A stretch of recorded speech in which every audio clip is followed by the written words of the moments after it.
Opa, beleza? Aqui é o N trazendo mais um vídeo de curiosidades.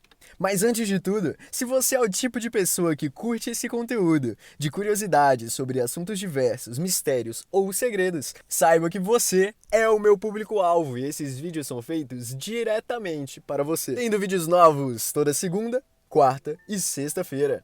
Se inscreve e deixa o like para o YouTube passar a divulgar mais e mostrar para mais pessoas que, assim como eu e você, curtem esse tipo de vídeo. Muito obrigado. E agora, bora pro vídeo?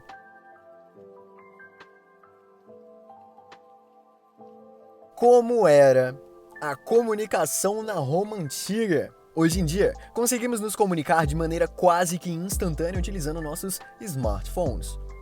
Trocamos mensagens com amigos, conduzimos reuniões de trabalho e ficamos sabendo sobre as notícias do mundo inteiro em uma velocidade sem precedentes. Esse mundo começou a ser desenhado com a segunda. Este modelo do mundo começou a ser desenhado com a segunda revolução industrial. Invenções como as transmissões de rádio, o telégrafo e o telefone. Mas como eram as comunicações antes disso?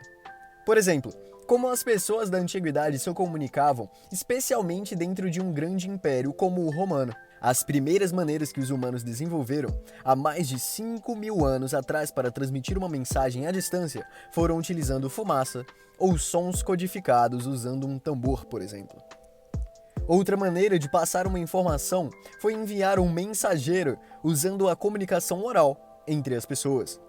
E talvez o mais conhecido mensageiro da história seja Felipe Diz, com a tradição que afirma que ele correu 40 quilômetros para avisar os atenienses da vitória contra a Batalha de Maratona, supostamente morrendo de exaustão após cumprir sua missão. O que talvez indique que não é a abordagem mais eficiente para um sistema, né? Os egípcios provavelmente foram os pioneiros em utilizar pombos para a transmissão de mensagens ligando o centro do governo ao restante do reino. No caso dos pombos, estamos falando dos transportes de pequenas mensagens escritas, e os primeiros registros escritos foram feitos na Mesopotâmia, cerca de 7.000 anos atrás. Em escrita cuneiforme.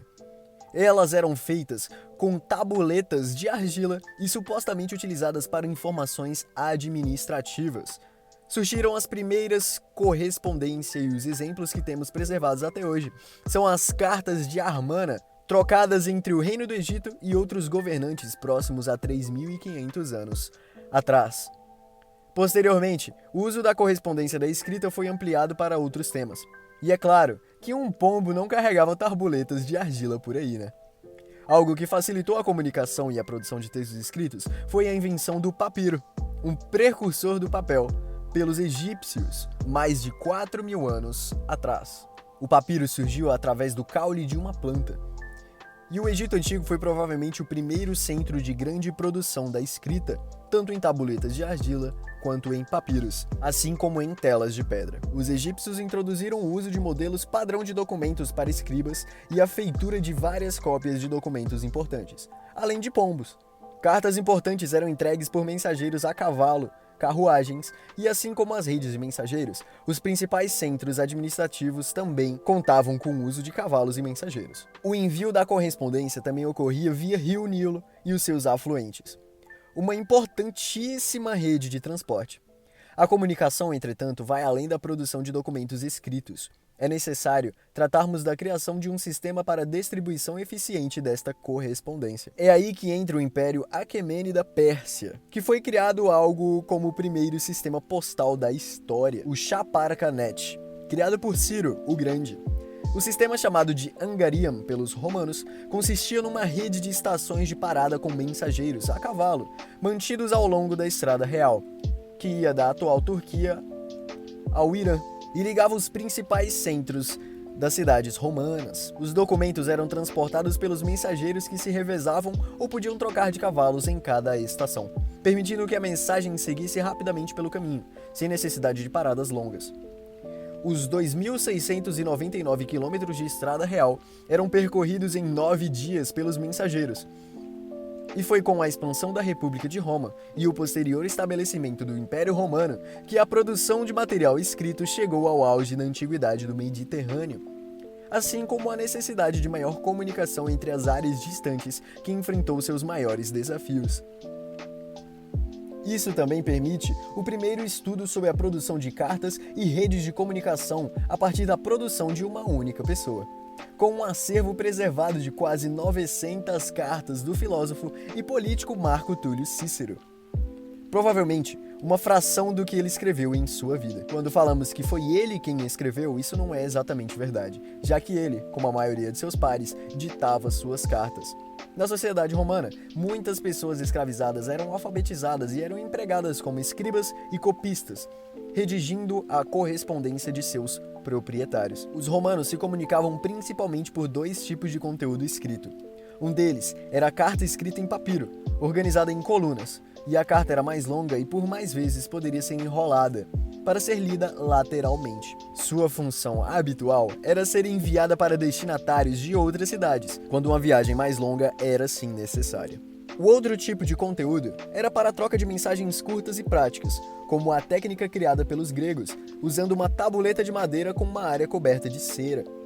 Mensagens curtas eram escritas com uma ponta. A cidade de Roma era apinhada de mensageiros, levando tabuletas para a comunicação entre as pessoas, com constantes trocas de mensagens de texto. As tabuletas com cera também eram muito utilizadas para escrita de recibos ou de instruções para funcionários, quando a mensagem era lida.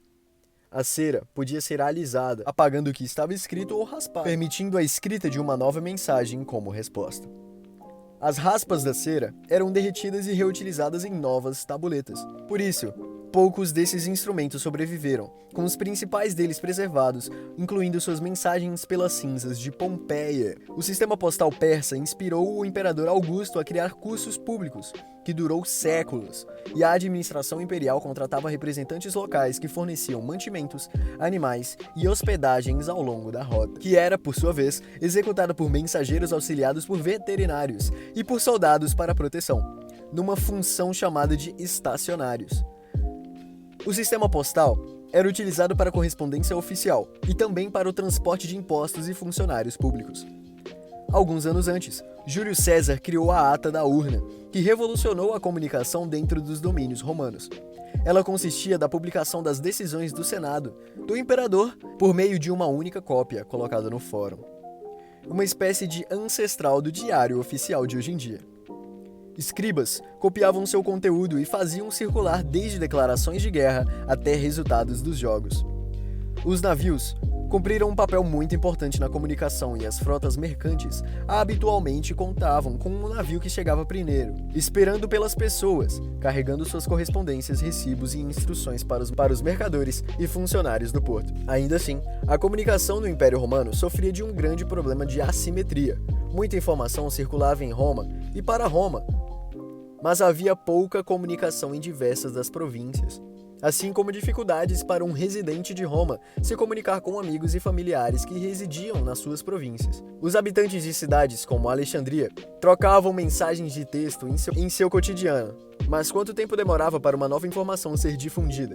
Por exemplo, a troca para um novo imperador que chegou ao trono. Um historiador se propôs a responder essa pergunta e, após analisar a miríade das fontes, concluiu que, em média, nos primeiros séculos do Império, a notícia de um novo imperador demorava em média 57 dias para estar difundida na maior parte dos domínios romanos. Muito mais tempo do que hoje. Já imaginou esperar 2 meses para descobrir quem é o novo presidente da República? Mas ainda assim, um dos primeiros sistemas de comunicação de longo alcance criados.